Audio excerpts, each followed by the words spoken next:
Сәлеметсіздер ме, құрметті телекөрермен, назарларыңызда Жаңаөзен жаңалықтары, студияда Әсел Алдашева. Жаңаөзен қаласы ардагерлер үйінде бірқатар ардагердің мерейтойы аталып өтті. Олардың бірі 70 жасқа толса, енді бірі 80 жасқа шығып жатыр. Мерейтой иелері Жаңаөзен қаласының қалыптасуы мен дамуына өзіндік үлесін қосқан жандар. Толығырақ тілшіміз тарқатады. Аталмыш шараға ардагерлер мен қала әкімінің орынбасары қатысты. Бүгінгі жиында 5 ардагердің аты аталып, олар құрметке ие болды. Солардың бірі Базарбай Жарылғасынұлы. Ол бүгінде мерейлі 80 жасын тойлауда. Еңбек жолында жүргізуші қызметін атқарған. Қазіргі таңда қаламыздың құрметті ардагерлерінің бірі болып отыр. Ауылдық жерде беделді болған азаматтардың белгілі жаңа айтқан сол 70 жастан бастап 100 жасқа дейінгі аралықта мына ауылдық әкімдіктер мен ауылдық бастауыш ұйымдары атап өтеді. Ардагерлер алқасы әртүрлі шараларда белсенді атсалысады. Сонымен қатар өскелең ұрпақты патриоттық және адамгершілікке тәрбиелеуде, қарт адамдардың әлеуметтік құқықтары мен мүдделерін қорғау бағыттарында жүйелі жұмыс атқарып келеді. Ашылатын әлеуметтік нысандарымыз бар. Жаңа өткен жыл бастап кеткен әлеуметтік нысаны бойынша спорт кешендеріміздің құрылыстары аяқталып қалды. Алдағы уақытта соның ашылуында жоспарда бар, сәуір-мамыр айларында. Соның барлықтарында құрметті ағалар, сіздердің осы ықылас ниет баталарының арқасында болып жатқан шаралар. Айта кетейік, қаламызда 9 мыңнан астам зейнеткер бар. Олардың мерейтойлары жыл сайын аталып өтіледі.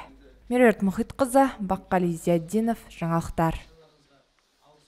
Жаңаөзен политехникалық колледжі мектеп жастарына тәлім-тәрбие беру мақсатында жиын ұйымдастырды. Жиында колледж жанынан құрылған әжелер мектебінің өкілдері қазақтың мақал-мәтелдері бойынша ойындар өткізіп, бірнеше кезеңнен тұратын танымдық шара ұйымдастырды. Әріптесім жалғастырады. Жас ұрпаққа тәлім беру алдыңғы буынның міндеті. Осы мақсатта әжелер мектебінің төрайымы оқушыларға ата дәстүрден хабар беріп, қазақы тәрбие жөнінде әңгімелерін айтты. Отбасы мүшелерінің рөлі, оның ішінде қыз қандай болу керек, ұлға қандай қасиет жарасымды деген секілді тақырыптар қозғалды. Мақсатымыз жаңа отбасындағы балалардың бір-біріне қарым-қатынасы, ата-анасына деген сыйластығы, бір-біріне деген сүйіспеншілігін нығайту мақсатында жаңа қамқорлықты, өскенде отбасын өзі қорғай алатын азамат ретінде қалыптастыру болып табылады. Енді қазіргі таңда біз алып келіп отқан әртүрлі шараларымыз бар. Жаңағы әжелер мектебінен төрайымдары келіп отыр, колледж психологы және Жаңаөзен политехникалық оқу әдістемелік іс жөніндегі орынбасары, яғни Калимова Жаннұр Бейбітқызы да келіп қатысып отыр. Шара жоғары деңгейде өтіп жатыр. Жиында викториналық ойындар ойнатылып, оқушылардың білім деңгейлері тексерілді. Мақал-мәтелдер бойынша сұрақтар қойылып, оған балалар белсене жауап берді. Мектеп мұғалімдері осындай тәрбиелік мәні бар жиындардың маңызы зор екенін жеткізді. Бұл жерде отбасының негізгі құндылығы тәрбие екенін, оның ішінде әженің, атаның, әкенің, ананың рөлінің қандай екендігі жаңа оқушылар әдеби тілмен жеткізді, өзіңіз де көрдіңіз. Керемет шара болып жатыр, тәрбиелік мағынасы өте жақсы. Политехникалық колледждегі әріптестеріме үлкен рахметімді айтамын.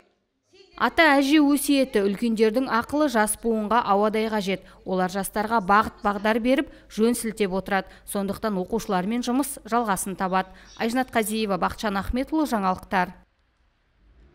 Жастар құрылыс саласымен танысты. Жаңаөзен қалалық жастар ресурстық орталығының бастамасымен жоғары сынып оқушылары тұрғын үй құрылысының алаңына барды. Техникалармен танысып, мамандармен сұхбаттасты. Қазіргі таңда құрылыс саласының мамандарына сұраныс жоғары, ал керісінше жастардың бұл мамандыққа деген бетбұрысы төмен деуге болады. Өйткені көпшілігі жоғары жалақысы бар жұмысты таңдайды. Сондықтан бітіруші түлектерге тапшы мамандықтарды таңдау бойынша бағыт-бағдар берілді. Әр саланың қарқынды дамуы үшін жұмысын жетік меңгерген білікті мамандар қажет дейді жастар орталығының қызметкері.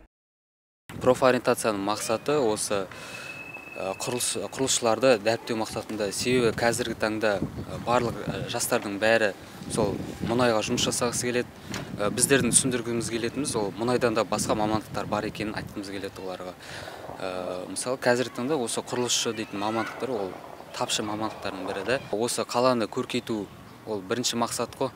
Сол бойынша осы жас құрылысшылар керек бізге, білімді мамандар керек. Ең бастысы білімді мамандар керек өз саласында. 9-10 сынып оқушылары құрылыс алаңына барды. Тұрғызылып жатқан тұрғын үй жұмысымен, ондағы техникалармен танысты. Сала мамандарына сауалдарын қойып, жауаптарын алды. Сонымен қатар жастарды алаңдататыны жалақы мәселесі екені белгілі. Осында жұмыс жасап жатқан құрылысшылардың еңбекақысы 200 мың теңгеден басталып, 1 миллион теңгеге дейін төленеді дейді құрылыс компаниясының өкілі.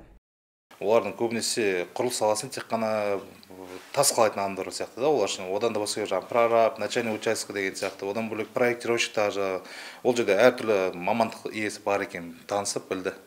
Болашақта жалпы қызығушылық танытты. Енді көбісі жаңа сұрап жатыр, қай жерде оқуға түсуге болады, қандай мамандық, қандай пәнмен тапсыруға болады деген сияқты. Бұйыртса құрылысшылар көбейеді деген үміттеміз. Жаңаөзен қалалық жастар ресурстық орталығы құрылыс компаниясымен меморандумға қол қойды. Енді құрылыс саласына қатысты жобаларды бірлесіп жүзеге асырмақ. Айта кетейік, жастар орталығы жоғары сынып оқушыларына қазіргі таңда еңбек нарығындағы сұранысқа ие мамандықтарды таңдауға кеңес беріп, кәсіби мамандармен кездесулер өткізіп отырады. Әсел Алдашева, Баққали Зияддинов, жаңалықтар. Әріптестерімнің бүгінге дайындаған жаңалықтар реті осылай болды. Аман сау болыңыздар.